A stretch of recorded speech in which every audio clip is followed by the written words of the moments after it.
এত রক্তের বিনিময়ে এই উপমহাদেশে কোনো কালে কোনো ফ্যাসিস্ট শাসককে পরাজিত করতে হয় নাই। বিচারপতিরা যদি তাদের কাছে বিচার চাইতে আসে মানুষ, তারা বিব্রত বোধ করেন। আমাদের সবচেয়ে বেশি পরিশুদ্ধ, সবচেয়ে বেশি দায়িত্বশীল, সবচেয়ে বেশি অ্যাকাউন্টেবল প্রতিষ্ঠান হওয়া উচিত বিচার বিভাগে। অবিচার কোনোদিন যেন আমাদের এই বিচার বিভাগ থেকে না হয়। মানুষের মনে প্রশ্ন আসে, তখন মানুষের বিশ্বাস চলে যায়।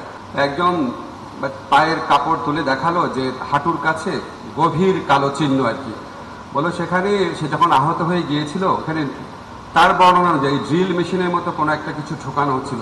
চিৎকার করে বলছিল যে আমাকে একটু ওষুধ দেন, অ্যানেস্থেশিয়া দেন যেন ব্যথা না করে।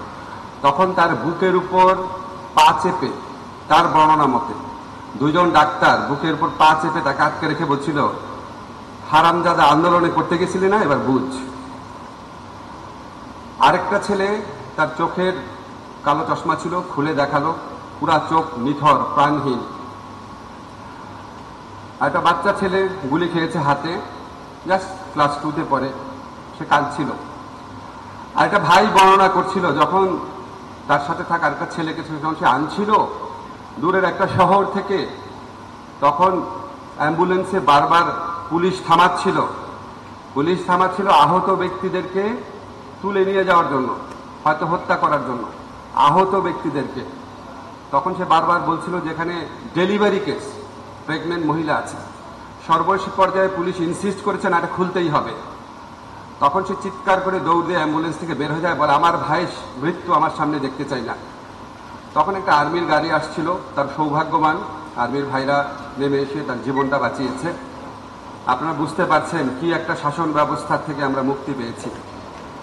আমি আগে বক্তৃতায় শহীদদের নাম নিতাম, তারপর মনে হয়েছে যেসব শহীদের নাম আমরা জানি না, তাদের মৃত্যু তো আরো অনেক করুণ, অনেক ভয়াবহ। এপিসি থেকে একটা আহত ছেলেকে ফেলে দেওয়া হয়েছিল, আপনারা দেখেছেন, যদি না দেখে থাকেন সবাই দেখবেন, প্লিজ দেখবেন। আহত শরীরটাকে ডিভাইডারের উপর দিয়ে এমনভাবে ফেলা হয়েছে, মরা কুকুরকে বা আহত কুকুরকেও আমরা এইভাবে ট্রিট করি না। 1000 জন কমপক্ষে প্রাণ হারিয়েছেন, 30-40 হাজার আহত হয়েছেন, চোখ হারিয়েছেন। এত রক্তের বিনিময়ে এই উপমহাদেশে কোনো কালে কোনো ফ্যাসিস্ট শাসককে পরাজিত করতে হয় নাই। আপনাদের একটু পার্সপেক্টিভটা মনে রাখা দরকার। শ্রীলঙ্কাতে রাজাপাকসে অত্যাচারী শাসক ছিল, 9 জন লোক মরেছিল, ক্ষমতা ছেড়ে চলে গেছে। আমাদের দেশে আমরা কথায় কথায় হোসেন মোহাম্মদ এরশাদের কথা বলি, 9 বছরে 26 জন মারা গিয়েছিল তার আমলে। আর একটু বেশি কম হতে পারে, বাট ক্যানট বি মোর দেন 40। 9 বছরে ক্ষমতা ছেড়ে চলে গেছে। আমাদের বিগত ফ্যাসিস্ট সরকার 2 সপ্তাহে 1000 লোক হত্যা করেছে কমপক্ষে। বহু মানুষ, বহু পরিবার, বহু হসপিটালে গিয়েছে, তারা মারা গেছে, নাম বলে নাই, কারণ ফার্দার একটা হয়রানি হবে। আপনারা সবাই জানেন এই বাংলাদেশে বাস করেন, এই দেশে কি ঘটেছে। এরকম একটা হাহাকারের মধ্যে দিয়ে, এরকম একটা পৈশাচিক নির্মম ফ্যাসিস্ট ব্যবস্থার বিরুদ্ধে আজকে ছাত্র জনতা তাদের রক্ত দিয়ে, জীবনপণ প্রতিজ্ঞা করে আমাদের শুধু দেশ গড়ার সুযোগ এনে দেয় নাই, আমাদের সামনে এই প্রশ্ন হাজির করেছে যে এরকম একটা ফ্যাসিস্ট নির্মম শাসন ব্যবস্থা, যারা দেশের তরুণ ছাত্র সমাজের উপর গুলি করার নির্দেশ দেয় এবং গুলি চলার পর আরো অনেক বেশি মৃত্যুর জন্য নির্দেশ দেয়, হসপিটালে গেলে চিকিৎসা করতে দেয় নাই। আপনারা অনেক পত্রিকায় রিপোর্ট করেছেন। যাকে হত্যা করা হয় তার পরিবারের লোককে উল্টা মামলা দিয়েছে। এরকম একটা নির্মম শাসন ব্যবস্থা আপনারা প্রত্যেকে অনেস্টলি এই উপমহাদেশের সকল ফ্যাসিস্ট শাসন ব্যবস্থার সাথে কম্পেয়ার করে দেখেন। আমাদের মধ্যে তাই এই প্রশ্নও এই ছাত্র জনতার বিপ্লবের মধ্যে উত্থিত হয়েছে, এই ফ্যাসিস্ট ব্যবস্থা তৈরিতে আমাদের কি রোল ছিল? আমরা কি এই অন্যায়ের বিরুদ্ধে ভূমিকা পালন করেছিলাম?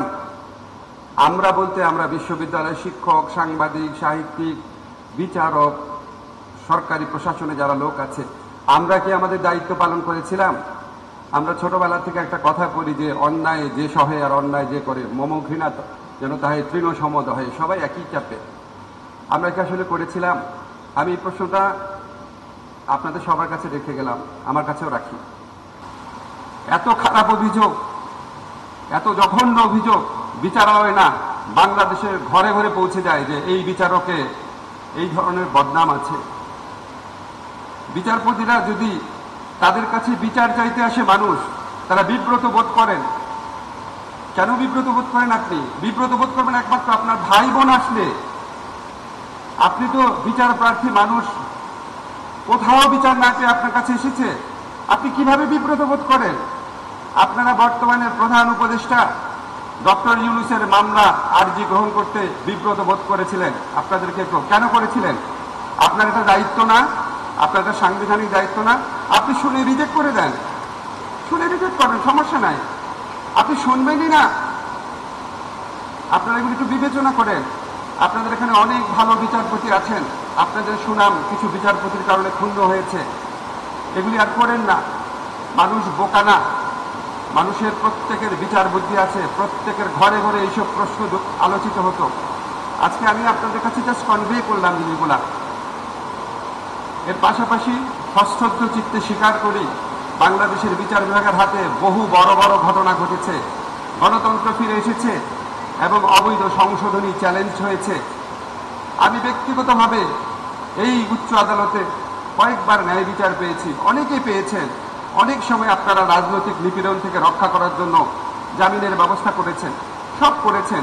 কিন্তু আমার একটা প্রশ্ন কি, মানে আমার ব্যক্তিগতভাবে মনে হয় আমাদের সবচেয়ে বেশি পরিশুদ্ধ, সবচেয়ে বেশি দায়িত্বশীল, সবচেয়ে বেশি অ্যাকাউন্টেবল প্রতিষ্ঠান হওয়া উচিত বিচার বিভাগে। অন্য যে যাই করুক, বিচার বিভাগ ঠিক থাকলে আপনি দেখেন ট্রাম্প তার যে নিয়োজিত উচ্চ আদালতের বিচারক, তাদের কাছে কি সব ক্ষেত্রে প্রত্যাশা মতো রায় পেয়েছেন? পান নাই। তার দলের লোককে নিয়োগ দিয়েছেন, পান নাই। যখন আপনি বিচারক হন, আপনার ভূমিকা হচ্ছে ইহকালে সৃষ্টিকর্তা পরকালে যে কাজ করে সেই কাজের কাছাকাছি একটা কিছু। আপনারা যতভাবে ইনোভেটিভ চিন্তা করবেন, আমার যদি উদ্দেশ্য থাকে ভোগান্তি, হয়রানি, অবিচার দূর করা, আপনি আপনার মতো আইনগত সীমায় থেকে, আমাদের এখানে অ্যাটর্নি জেনারেল সাহেব আছেন, দরকার ওনার সাথে পরামর্শ করতেন। আমাদের চিফ জাস্টিস আছেন সবার উপরে, ওনার সাথে পরামর্শ করেন। আমাদের ল সেক্রেটারি আছে। আপনাদের আইনগত সীমার সাথে যত পারেন মানুষকে ভোগান্তি থেকে মুক্তি দেন। আমরা প্রকৃত ন্যায় বিচার প্রতিষ্ঠা করতে চাই। আমরা ঢালাও মামলা, বিচার বিভাগকে ব্যবহার করে মানুষকে হয়রানি করা, মানুষের জীবন জীবিকাকে নিশ্চিহ্ন করা, মানুষের ক্রমাগত ক্ষত, ক্রোধ, ক্রন্দন সৃষ্টি করা, সেটা থেকে বের হতে চাই।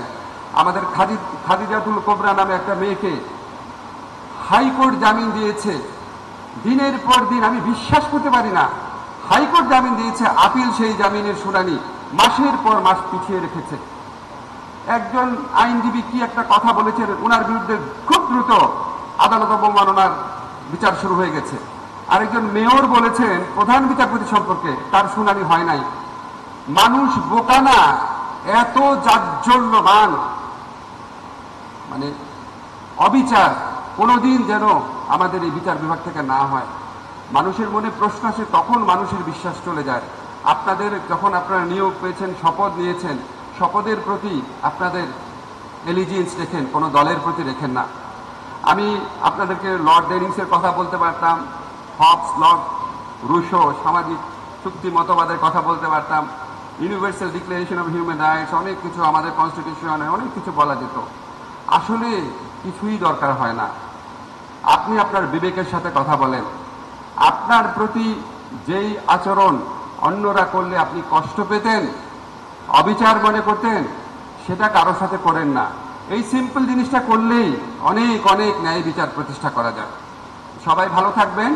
আমাদের একটা সম্মিলিত প্রচেষ্টায় ইনশাআল্লাহ আমরা এমন একটা বিচার বিভাগ প্রতিষ্ঠা করার চেষ্টা করব, ইনশাআল্লাহ, যেখানে প্রকৃত ন্যায় বিচার হয়, যেখানে এসে মানুষ স্বস্তি পায়, যেটাকে মানুষ ভরসা মনে করে।